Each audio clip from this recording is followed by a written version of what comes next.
When we are being tasked to identify a transition, you might just highlight the word transition so you know what you're being asked to do. And I'm probably inclined to just highlight something that is right nearby, and I can consider whether it's going to be in agreement on either side of that blank or whether it's in contrast. And we'll use two different colors to do that. So we'll read from the top. Economist Eleanor Ostrom's studies of communities around the world have empirically demonstrated that common pool resources such as grazing lands can be sustainably managed by the people who use them rather than through private entities or centralized governments. Ostrom's work is a repudiation of the tragedy of the commons, the view that individuals will inevitably overexploit a finite shared resource if given unfettered access to it.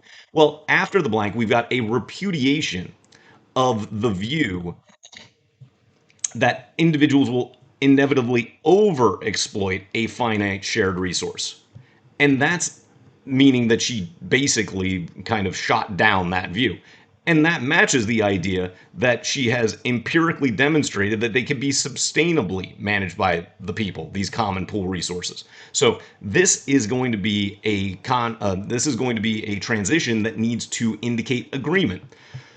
So that eliminates, by contrast, the work is the same work. It's not an example of the work. So we can eliminate choice B. That said, rhetorically is actually going to indicate contrast again. As such, will indicate agreement. And with these transition questions in particular, I probably do want to read the answer choice back into the sentences to confirm an overall coherent narrative. And we'll do that at least for this question here.